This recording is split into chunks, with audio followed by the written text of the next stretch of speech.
Thank you so much for coming to be a guest on the Be the Glitter podcast, where we talk about tough topics with giggles and spread inspiration that sticks. Thank you so much for having me, Laura. I'm really honored to be a part of the Be All That Glitters podcast because people tell me that one of my superpowers is sparkliness and luminescence. I'm not surprised at all. So, Kelsay, if you don't mind introducing yourself the way you love to be known, because I know you wear a lot of different hats, literally and figuratively. I do. I should have worn a bowler hat today. I think the main aspects of my work that I like to highlight are that I am a transformational life coach and an expressive arts practitioner, and I really work with a lot of integrative somatics and trauma healing, especially for people who have trauma around an aspect of their identity. Oh, that's beautiful. If you don't mind sharing a little bit about your story, because I know you weren't born in the United States, you were adopted by a Midwestern couple, and now you're living in California, and you so boldly and beautifully put right out there on your website that you are a proud lesbian and dancer and artist and writer. I would love to share with others what you have overcome, or at least how you have come to know yourself. I think that's maybe even more powerful,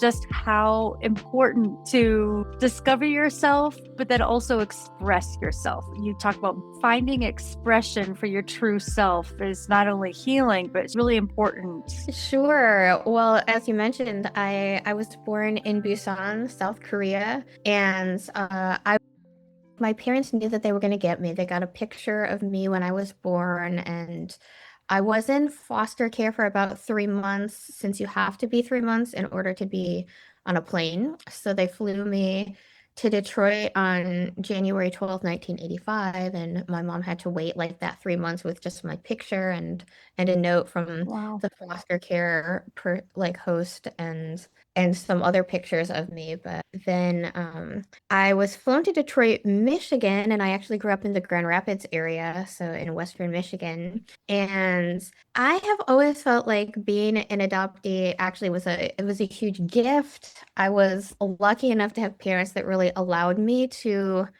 express myself and to figure out who I was. And I was very much kind of preoccupied with figuring out who I was, since I don't know anything about my history or my genetic history, and it felt to me like I had this kind of blank slate of which I needed to like figure out myself, and that I had both the freedom to do that as well as sort of the pain and the trauma around not knowing and not having those genetic markers or any kind of mirroring. It gave me a lot of freedom to just kind of play around without any preconceived notions. So, like I That's actually, fun. I like the way you just put that. Like, it got me the permission to play around without any preconceived notions. Like, we could totally even have a whole conversation just around that. Like, how everyone is making comments on social media about other people's identities and how they express themselves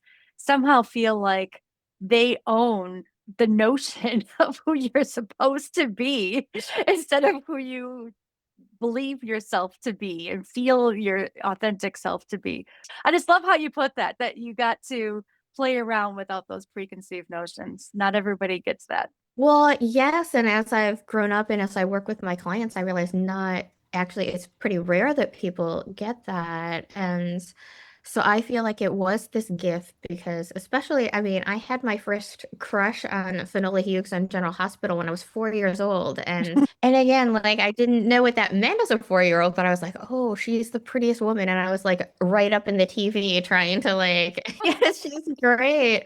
But as I grew up, I would sort of see myself or aspects of myself reflected in either like women actresses or musicians or people that you see on TV. I became obsessed with people like Madonna and My mom, of course, begrudgingly let me. I was a sixth grader and she was not very happy about it, but she let me, and she bought all the stuff that I wanted, all the fandom memorabilia. So, yes, I was very lucky to have parental support in kind of every aspect of exploration that I did.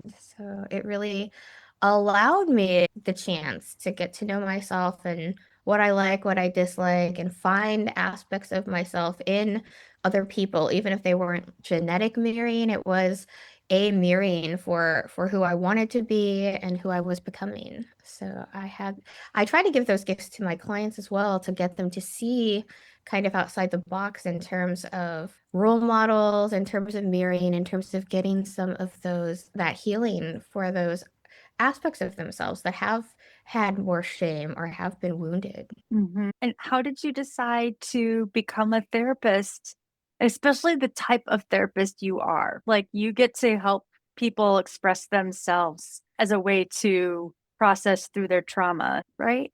Yes, so the trainings I have done are in integrative somatic trauma therapy and expressive arts therapy. I'm not licensed as a therapist, so I am still a coach and a practitioner. Okay, thank you for that clarification. I am certified as an expressive arts practitioner instead of a therapist since I'm not licensed. But it is, the training is the same and I'm certified as a transformational coach too, so I really help people with breakthroughs and moving through challenges with a more spiritual focus. So, I did that mostly because I needed that healing for myself and once I experienced being integrated, especially with my adoption trauma, when I had kind of really never, I had actually been told by an adoption therapist that you can't heal adoption trauma without being reunited with your birth family. And since that's such a yes, I was like, really? I can't ever be healed unless I'm reunited with my birth mother, because Korean adoptees still only have a 2% success rate of that actually happening. I was very determined to heal a different way and find other ways that wasn't true. And actually, I have found that the embodiment part, especially when I could embody different metaphors, like my bowler hat and my butterfly wings, the movement, the expression, the self-portrait drawing, and being able to perform it all, it just, that holistic approach really integrated a lot for me. And in terms of my adoption part, I was able to find roots that n aren't necessarily reuniting or getting that genetic mirroring, but really rooting myself to the earth and to my own center. And so I could actually kind of heal that longing. And it hasn't come back since then because I have my own roots and I have gone through that process of really dealing with the grief and embodying it for myself. That's wonderful. Hi, I'm Wham, and I want you to add some sass to my channels. Be the Glitter is a podcast where we talk about tough topics with giggles and leave inspiration that sticks. And sass is share, subscribe, and share. Get this glitter out there, sticking in all the crevices, finding people when they least expect it or when they most need it. Add some sass. Subscribe and share and spread this inspiration. Let it stick. Let it outshine all the darkness going on right now. Sound cool?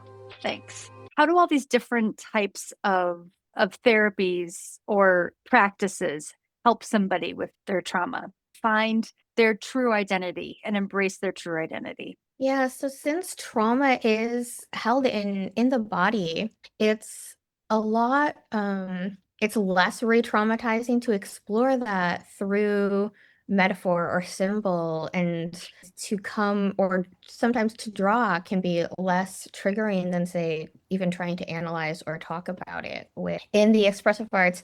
For me, it's not essential that people know what their symbols or metaphors represent. Many times they do. And it's, they know sort of the mental story that goes along with that. That's something that as a society, we're trained to be in our minds and we're constantly there with those stories, but we don't necessarily say draw them Or or if you're journaling, instead of just kind of reinforcing that same story, but create a dialogue between what you've just drawn and say your spine. So for me, my grief was held in my spine, and that's where when I explored, what was held in my spine, it was these blood tears that had images of like my birth history or this weird figure that, as I began to explore my spine, grew from this weird creature into a dragon. So things can just take Wow. shape as we stay closer to the symbols that come out through the drawing or come out through the coaching style that really stays close to those metaphors and allows them to come to a completion.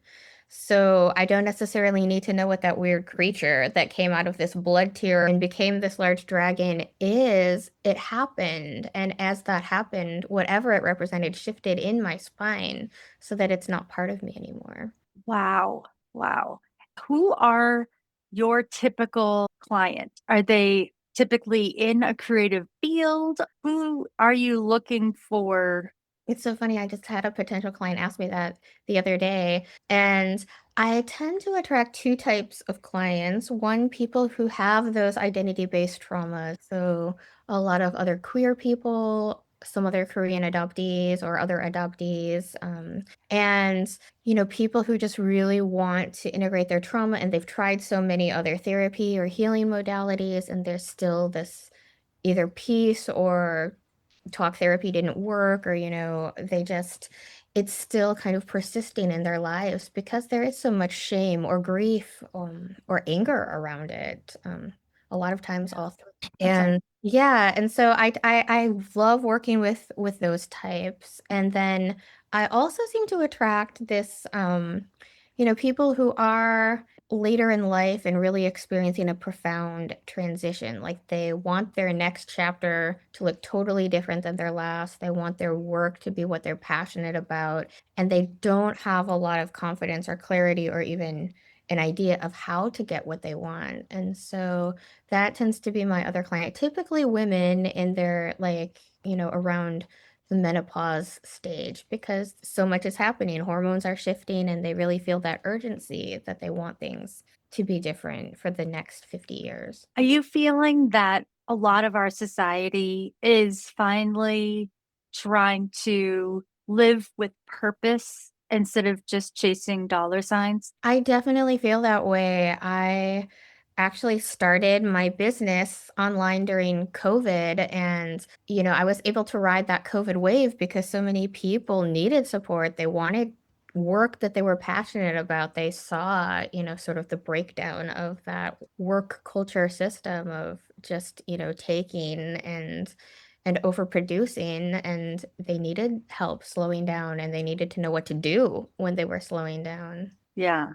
Yeah. And how many of your clients are bringing day to day new trauma as it relates to their identity? Or how many, I guess, maybe instead of how many, I'm thinking of people who are facing the reality, their own truth that they need to be more authentically themselves, but that authentic self is currently under attack Mhm. by politics or just some workplace culture, or they're just maybe on the leftist progressive side and they're living in a very conservative right wing side of things. It just seems to me like there's so much more division than there is understanding of each other and coming together. And if somebody is coming to you with identity based trauma, how much is that exacerbated with the current day news? Right. Yeah. I mean, I know it's depressing for clients. Especially my clients that do really pay attention to the news and are doing like the doom scrolling. I have actually suggested that they don't start their morning that way, because it does kind of create depression, and then they're not as productive during the day, and they're very scared and frightened, and it definitely creates more fear and panic in their system. And I mean, not, that we aren't aware, but that it isn't necessarily, productive for them to start their day that way and to pay so much attention to it, especially as you're trying to kind of be more authentic and have that confidence and stop having so much fear and doubt around who you are to keep, feeding that fear is not helpful for the work for sure.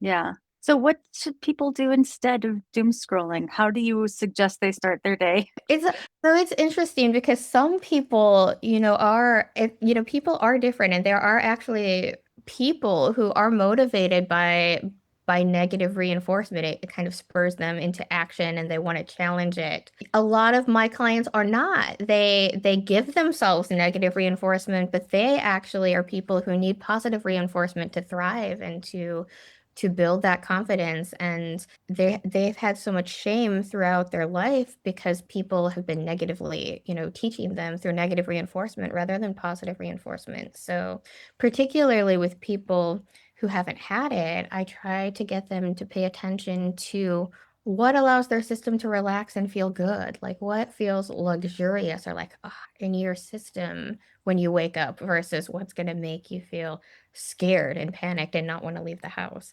Oh, I love that you mention what helps you feel luxurious. I think there is so much shame around feeling good, self care, loving yourself. And so I could see how it would be really difficult for somebody who is so used to that judgment or that shame to finally embrace who they are, but also pay attention to what they need and to take steps to take care of themselves and love themselves. I bet luxury is actually challenging for some people. It is, especially when it's new to the system, because anything that's new is unfamiliar, and what's unfamiliar is scary.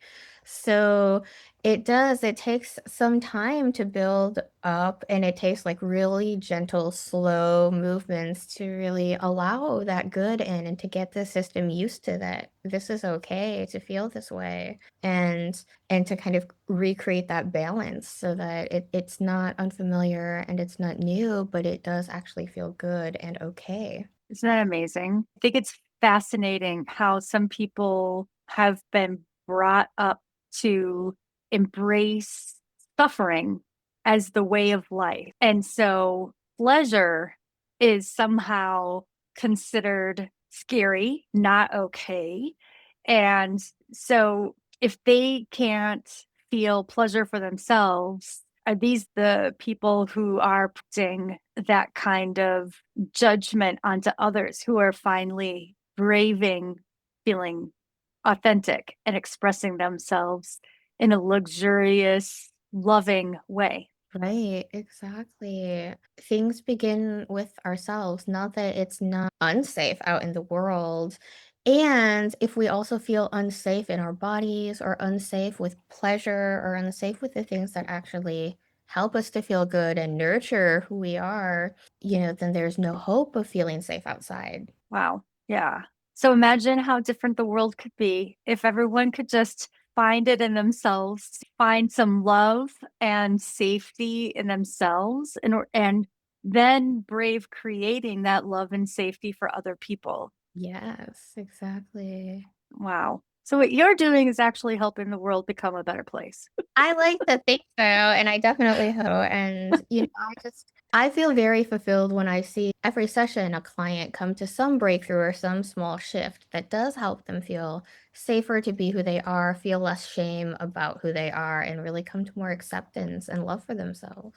Yeah. And are you hearing stories of people who, once they take good care of themselves, are seeing and feeling a positive ripple effect around them? Like it starts here, but then it starts to extend out into the rest of their environments or the world? Definitely. I think, I worked with one client who still carried a lot of shame because when he came out, his parents did not, accept him. It wasn't well received, and he is still in contact with his family, not often. And in the session, while he was really grieving that loss, and feeling that impact, he also came to realize that he was holding back feeling with his partner, with his current friends, with the people who do accept and love him, that there was still, he kind of felt very cut off, or couldn't quite allow all of that feeling in. And in just a couple sessions, he noticed that he was allowing more feelings in, that his relationships were going into that deeper level that he wanted of feeling and emotion, and that things had kind of loosened and shifted, and that it was making a huge difference, like, immediately. Yeah. Mhm. It is so awesome to feel that as somebody who's used different forms of art therapy in my recent past to start my life all over again and heal through a lot of trauma I didn't want to admit that I had. And it's so fun when you finally let actual happiness happen and actual love happen, and then it just keeps getting better and better and better and better. And you just keep attracting better people into your life and better relationships. And even when the not so healthy ones show up, it's easier to say, nope, this is where I create boundaries and I get to keep myself safe. And therefore, I also get to keep my people safe too. Yes. And you do feel that, I think.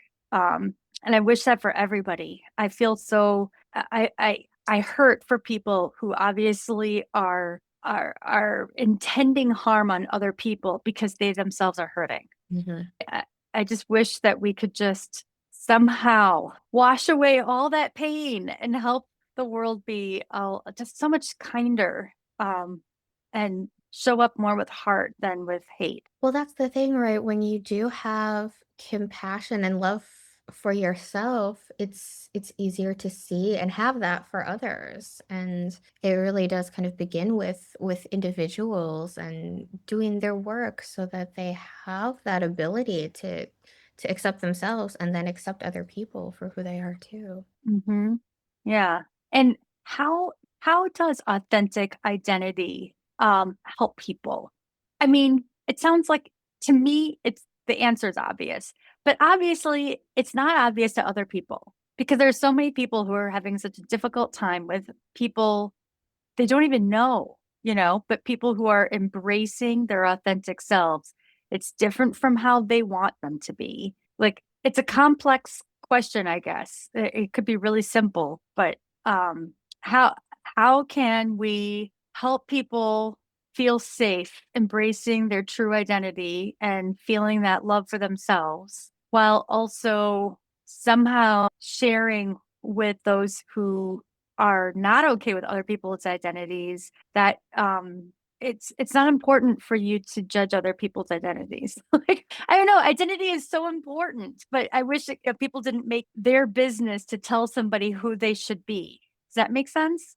Right, totally. I mean, so much of that is also fear, right? It's you can't feel threatened by somebody's authentic identity unless you're afraid of your own. Yeah, that's really it, isn't it? Yeah, unfortunately, and I think these things, I think they're coming into the schools more, but no one teaches you how to be who you are or really talks about identity. For especially when I was growing up, I was doing it all on my own. That education was coming from my own research, my own interests. I wasn't learning it, and I definitely wasn't being guided by it or had role models. I was literally, like I said, just kind of adding things to this blank canvas and figuring it out through trial and error, which is how you do it.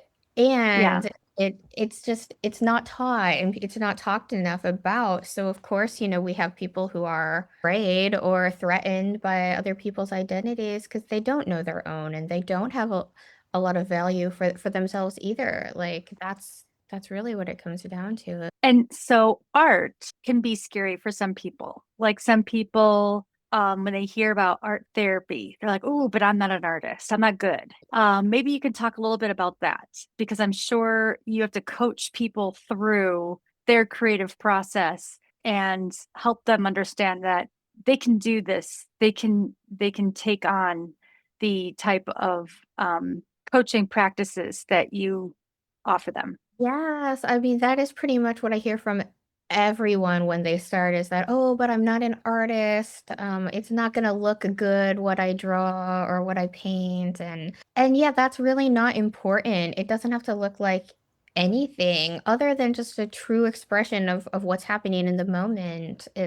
I think some of the coolest self-portraits can be really abstract, and not make sense to anyone else, but it's really about what expresses the truth for each person in the moment and regardless of what it looks like, because there will be something to see that gives people new insights to what they're experiencing, and there will be something to move, whether it is just a line or some odd shape or a color. It's like, what does that blue look like in your body? How could you give that a movement expression? And there's always something to work with. That's fantastic. And how much of it is about the process itself instead of the finished product? Oh, all of it is about the process. Yeah. I'll say, people start out, with no artistic experience, say, and so it is just lines or colors. But if they work with me for a long period and they're doing it every week, it does get better. I noticed my own art. I was like, ugh, it's also abstract. It's not really what I want. And like 3 years later, it was because, when you're doing it regularly, you get better. And that's what they found out with the punk rock movement, right? They all got better because they kept playing music. And when you're playing music, you learn music. It's so true. I think that's true with all practice of everything, right? I was just with another guest talking about how, if we practice love first, if we just practice the pause and then practice love, it becomes more comfortable to practice over a negative judgment of somebody and use that as your default. And I think that can be the case for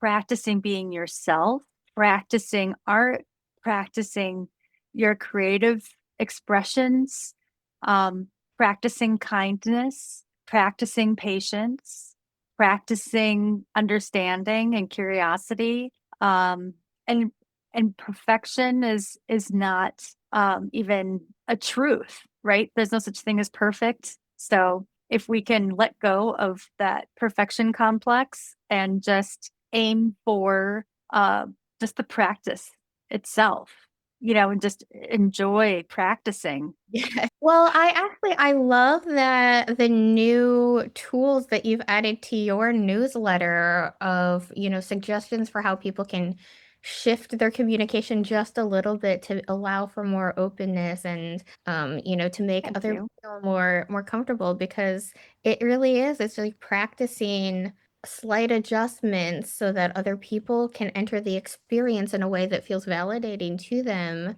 The more we do that, then the more of that kindness, compassion, and acceptance comes into our society. Thank you. Yeah, and we're all learning, right? I'm still practicing. Just today, there was a really great discussion on LinkedIn about using preferred or asking for preferred pronouns. And that used to be the default request. That was supposed to be an open air, a safe opening for a conversation, right? Oh, what are your preferred pronouns? And now it's like, wait a second, that's actually a judgment all in itself. Take the word preferred just out of there because you are who you say you are, right?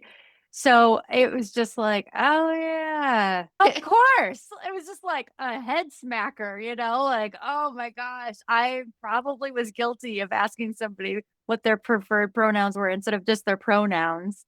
Although I know I just simply want to know how somebody identifies. I wholeheartedly believe somebody when they say they are who they are.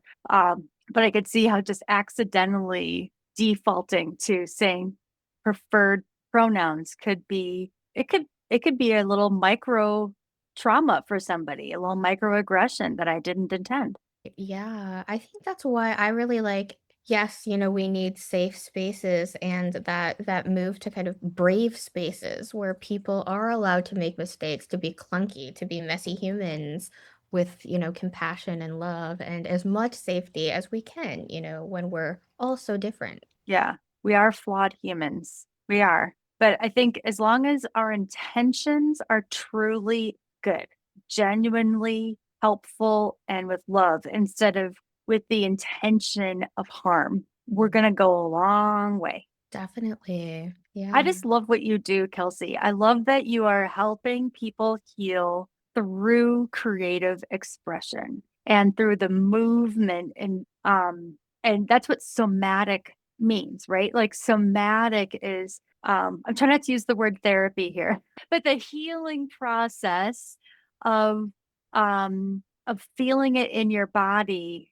and also releasing the trauma that's held in your body, correct? And you're using creative practices to find it and process it. Yeah, definitely. I mean, the thing is, we're all living the stories, and some of them are old stories that we want out of, and there are these new stories that we want to become. And since we're going to be living a story anyway, because we are mental people, there's no way around it. That's part of being holistic, is also honoring the mind that wants to create stories.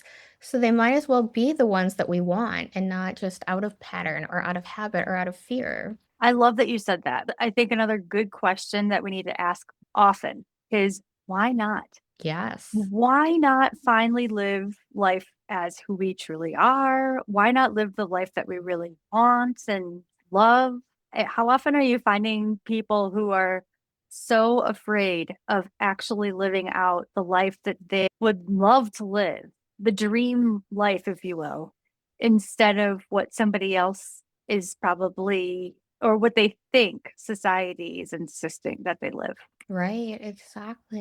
And that's the thing about authenticity is at some point it breaks down because we can't not be who we are. And the more we try, the more unhappy we are and the more suffering happens. So at some point there is going to be like a total meltdown. Yeah. And if we can prevent the meltdown from being too painful.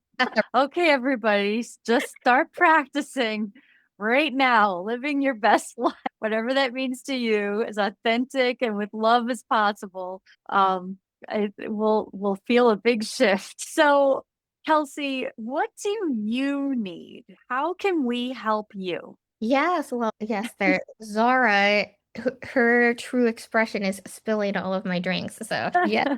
Aside from needing my kitten to leave my drinks alone, yeah, any support that you can, give to a woman and queer-owned business in our society is definitely very helpful. I have a few free offerings. One is a quiz I have called What's Your Secret Transformational Persona that has a very nice PDF that kind of gives you an idea of some challenges as well as real strengths that each kind of type has on their healing journey. It includes some expressive arts practices to get people started embodying and really defining what that persona means for them once they have it. Wow, that's great. So that's a great way to help support me to share that quiz and to take it. And I also have a free monthly workshop series, my stories. This month's theme is resilience and next month's is power. So we'll explore how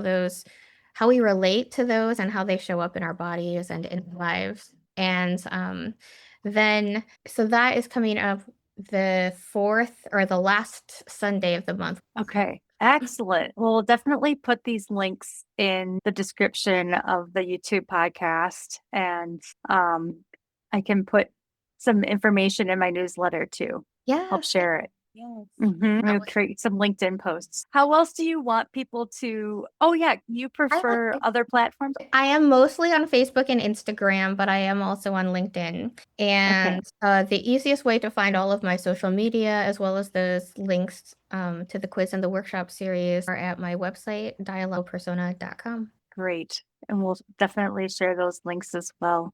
Thank you so much, Kelsay. Anything else you want to share? Any gratitude you have for somebody? I mean, I have so much gratitude. I think, you know, one of the people I've been feeling really grateful for is one of my teachers, one of the founders of the expressive arts modality that I do. Anna and Daria Halprin were the founders, and you know, I had the privilege of really working closely with Daria, and I have been feeling a lot of gratitude for her Oh, recently that's great. as I see, you know, the influence of the work and how it continues. Oh, that's fantastic. Oh, that's wonderful.